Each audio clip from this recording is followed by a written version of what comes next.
शहीदों की चिताओं पर लगेंगे हर बरस मेले, वतन पर मिटने वालों का बाकी यही निशा होगा। आज एक ख़ास दिन है। आज भारत की आज़ादी के गौरव सुभाष चंद्र बोस की जयंती है और आज के इस ख़ास दिन पर हमारे साथ एक ख़ास शख्सियत मौजूद है। ये शख्सियत है नीमच के श्री भगवंत राव उपाध्याय, जिनको सुभाष चंद्र बोस के दीवाने के रूप में जाना जाता है। बरसों बरस से वे आज के दिन, सुभाष जयंती के दिन, लोगों के बीच जाते हैं और सुभाष चंद्र बोस के जीवन पर अपनी बात कहते हैं।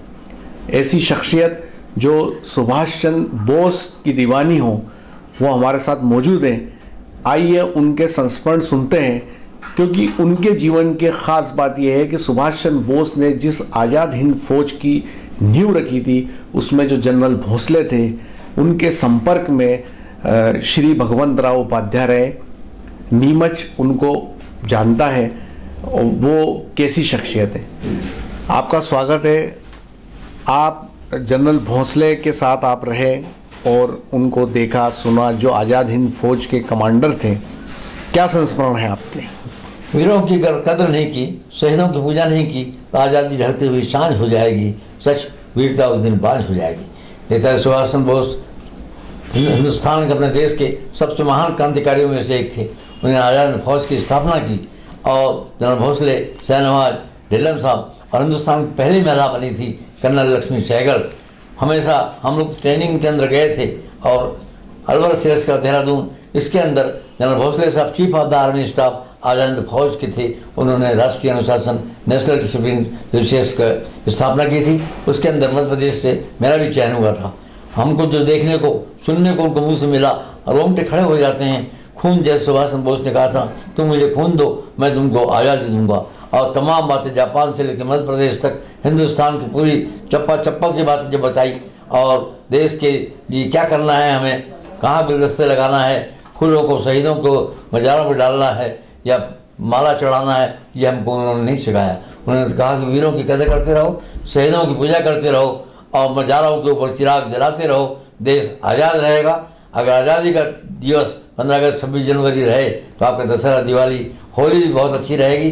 लेकिन जब तक हम राष्ट्र के लिए सीने पे, सीमा पे गोली खाना नहीं सीखेंगे, तब तक हम चैन से नहीं सोएंगे। सर, आपने अभी एक बात बोली कि अगर 15 अगस्त और 26 जनवरी अच्छी रहेगी तो इस देश में होली, दिवाली भी अच्छी होगी। बहुत बहुत बड़ी बात आपने बोली है। मैं आपसे एक ख़ास बात पूछना चाहता हूँ कि एक तो वो आज़ादी के दीवाने थे जिन्होंने इस देश के लिए ख़ुद को मिटा दिया, और एक आज प्रेजेंट टाइम आप देख रहे हैं। आज के नौजवान और उस ज़माने के नौजवान में क्या फ़र्क देखते हैं आप? बहुत बड़ा प्रश्न है और इसके अंदर बहुत अच्छे अच्छे उत्तर भी हैं। लेकिन वो ज़माना अलग था, उसके कारण ही जो हम सांस ले रहे हैं आज, और भारत माता की जय, जय हिंद का नारा लगाते हैं, सारे जहाँ से अच्छा हिंदुस्तान हमारा, हम बुलबुलें हैं इसके, ये गुलिस्तान हमारा, जो हम ये बातें करते हैं, उनके पद चिन्हों पे चलें सभी भाई, नए तरुणाई, छात्र और छात्राएं सभी चले। सच भारत का तिरंगा झंडा हमेशा ऊंचा रहेगा। क्या सर, आज की इस स्थिति में कितनी ज़्यादा आवश्यकता है नेशनलिटी की, राष्ट्रीयता की?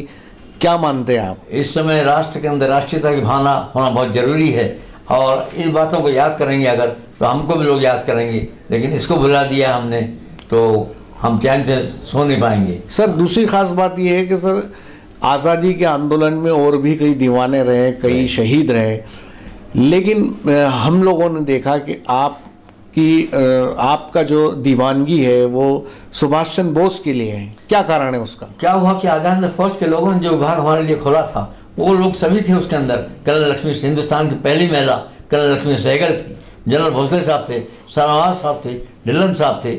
ये सब बातें हमें आज़ाद हिंद फौज के बारे में बताते थे कि कैसी स्थापना की, और नेताजी का तुलादान किया गया। जब ये बात जब बताई तो हमको, हमारा खून भी गर्म हो गया। उन्होंने कहा कि सोना चढ़ाया जा रहा था, कुछ नहीं था, फोटो चढ़ाए जा रहे थे, कुछ नहीं था। लेकिन उनको एक महिला आई, मेरा पुत्र भी सुभाष चंद्र बोस कि आपकी सेना के अंदर शहीद हो गया है, वैसी बातें बताई जाती थी तो हमारे रोंगटे खड़े हो जाते थे, खून गर्म हो जाता था कि कैसे कैसे लोगों ने हमको आज़ादी दिलाई, हंसते हंसते अपने प्राणों की आहुति। सर, आपने बड़ी बात बोली कि रोंगटे खड़े हो जाते थे सुनकर, खून खोलने लगता था। सर, इस देश के अंदर एक बड़ा सवाल इस समय चलता आ रहा है कि सुभाष चंद्र बोस जिंदा हैं, और कई लोग ये कहते हैं कि वो छुपे हुए हैं, वो सामने आएंगे। आपकी भी सुभाष चंद्र बोस को लेके दीवानगी है, क्या कहते हैं आप, क्या सुभाष चंद्र बोस जिंदा हैं? यही प्रश्न जो आज आप मुझे कर रहे हो, ये प्रश्न मैंने ट्रेनिंग सेंटर में जब देहरा अलवर सिरस्का में था, जब सभी ट्रेनिंग्स बैठे हुए थे और राजस्थान फौज के सभी अधिकारी, हमारे डायरेक्टर जनरल और chief of the army staff general Bhosle, Senawat साहब, ये सब बैठे हुए थे, मेजर केंजले, ये सब बैठे हुए थे। मैंने हाथ ऊंचा किया, हाथ ऊंचा करते हुए, क्या क्वेश्चन है, तुम कहाँ के रहने वाले हो? मैंने मध्य प्रदेश के। मध्य प्रदेश का कौन सा जिला? खंडवा। वहाँ कोई बड़ी बात हुई क्या? मना, हाँ साहब। कौन हुए वहाँ पे? मैंने पंडित माखनलाल चतुर्वेदी, प्रदेश की जाने माने कवि, हमारे स्कूल में जिस समय आए, हम 10th में पढ़ा करते थे, स्कूल में जब आए तो हमने उनको फूल फेंके, स्टेज पे जाके उनकी आंखों में आंसू आ गए। प्राचार्य महोदय ने तारीफ की कि आज हमारे प्रदेश के जाने माने कवि, भारतीय आत्मा पंडित माखनलाल चतुर्वेदी आए हुए हैं। लेकिन जब उनकी आंखों में आंसू आए, चार पंक्तियों में लिख दिया उन्होंने, मुझे अच्छा नहीं लगा, आप लोगों ने फूल मुझे फेंके। फूल की अभिलाषा क्या है जानते हो? ये कहा, हे वनमाली मुझे तोड़ लेना, उस पथ पे देना फेंक, जहाँ मात्र भी बस शीश चढ़ाने जाते हैं वीर अनेक। चाह नहीं है सुरबाला के गहनों में घुसा जाऊँ, चाह नहीं है देवों के सर पे चढ़ के अपने भाव को उठलाऊँ, मुझे तो तोड़ लेना और उस पथ पे देना फेंक, जहाँ मात्र भी शीश चढ़ाने जाते हो वीर अनेक। जब मैंने ये बात कही बहुत खुश हुए और उन्होंने कहा कि दोस्तों, नेताजी सुभाष चंद्र बोस संसार में नहीं रहे, कई रंग की बातें लोग कहा करते थे। उन्होंने कहा था तुम मुझे खून दो, मैं तुमको आज़ादी दूंगा। जब तुलादान हुआ उनका, सोने से तुलादान किया गया और वो पैसा सेना के अंदर लगाया गया। 18 अगस्त 1945 को प्लेन के अंदर क्रश हो गया और नेता सुभाष चंद्र बोस ने रहे। तो आपका ये कहना है, यकीन है कि सुभाष चंद्र बोस इस दुनिया में नहीं है? अगर होते तो वे सबके सामने होते? सबके सामने। इतने कायर और डरपोक व्यक्ति नहीं थे वो कि छिपे रहते और आज़ादी की बातें किया करते। मुझे खून दो, ये कौन कहता है मैं तुमको आज़ादी दूंगा? और लोगों ने खून भी दिया।